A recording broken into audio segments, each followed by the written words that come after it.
Mercedes Sosa here on Democracy Now!, democracynow.org, The War and Peace Report. I'm Amy Goodman. Well, from the events in Honduras, we step back to reflect on how the media has been covering the coup in that country. Last week, award-winning investigative journalist and documentary filmmaker John Pilger was visiting the United States. He was born in Australia but has lived in London since the 60s and began his career as a hard-hitting war reporter covering the Vietnam War.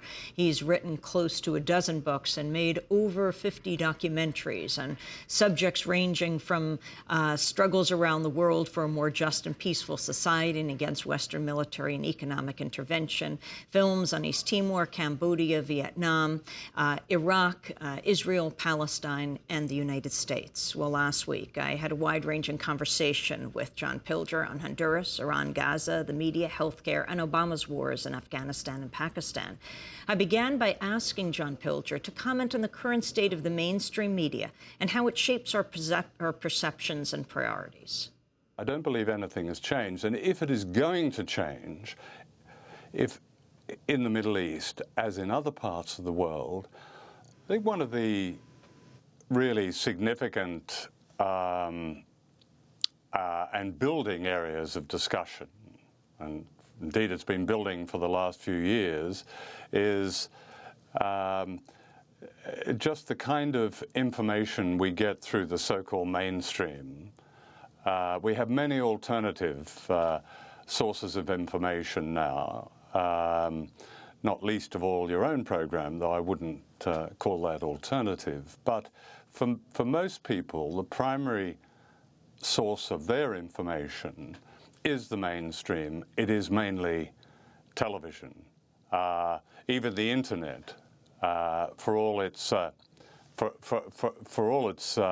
its subversiveness, has still a very large component of the mainstream, and that means that we're getting still this, either it's a singular message about wars, about the economy, about all those things that touch our lives, or we're getting what I would call a kind of contrived silence, a censorship by omission. I think this is almost the principal issue of today, because without information, we can't possibly begin to influence governments. We can't possibly begin to end the wars. All of this, it seems to me, has come together in the presidency of Barack Obama, who is almost a creation of this media world.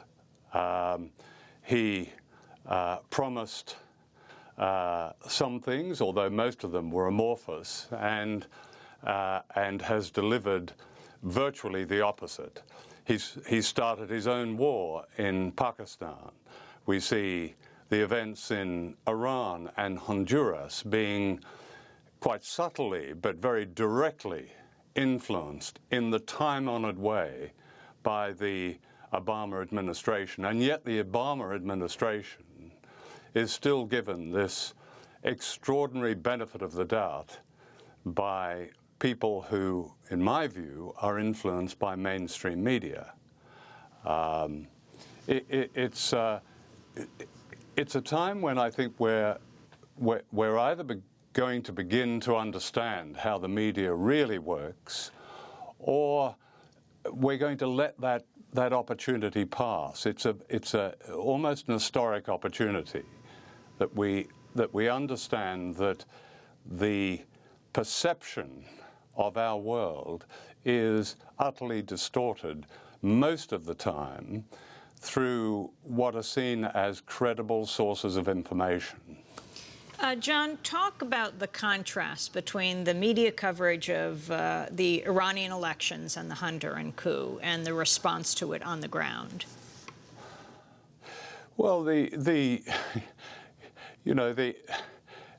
take the New York Times. The New York Times basically has said that, in so many words, that the Iranian protests represent a mass movement embracing the majority in that country. Now, there's no doubt that among the people protesting, the many people protesting in the streets of Iran, are those who want another Iran, those who want greater freedoms. We've heard from them in the past, but without any smoking gun, without any credible information, without any evidence that that election in Iran was rigged,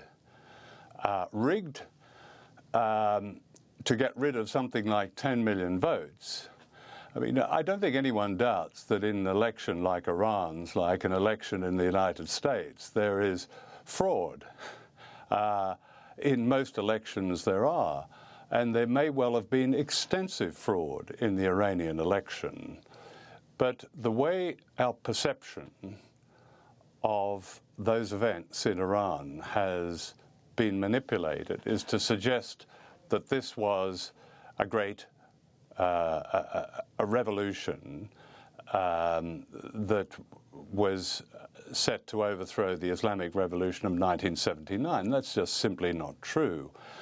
That has preoccupied the mainstream media, has been on the front pages and top of the news and the networks. Contrast that with Honduras. Yes, it has been a news item, but way at the end of Michael Jackson. And we've, as a main component of this news item, has been the Obama administration's alleged condemnation of the Honduran coup. But if you look at the condemnation, which is built on the fact that they said that well, they tried to dissuade the Honduran military from staging the coup, and I have to say Hillary Clinton doesn't want to call it a coup, because if she called it a coup, the Foreign Assistance Act would kick in, and she'd have to withdraw all the military support to the 600 U.S. military personnel who are based in Honduras. But she said, and administration officials have said, look, we tried to persuade the Honduran military from going ahead with this. Well, it turned that around, is that means that they knew that a coup was coming. And it just beggars belief that they didn't play a major role in the events that may well have got out of their control. They may well have not wanted the coup in its present form, in its present crude form, to happen. But they knew about it. It so parallels the 2002 coup against Chavez. Now, that story, which really is the kernel of that news story, it is really what matters in that news story. Did the U.S. play its traditional role or not? And why has the elected president of Honduras been kicked out of his country? That's been relegated. So you have two news stories. You have the Iranian story of protests for freedom. That's approved. That's a worthy story. You have the Honduras story of our friends in the South just getting a little bit out of control. That's an unworthy story. Two different perceptions in two very, very important areas. I wanted to play for you a clip of David Gregory on NBC. He replaced Tim Russert as the moderator of Meet the Press. And he was interviewing Prime Minister Benjamin Netanyahu in the midst of the crackdown on the protests in Iran. Does the United States have a unique role to play here in continuing to support this freedom movement, as you call it, in Iran? An obligation to support the protesters, to really give them moral support at the very least?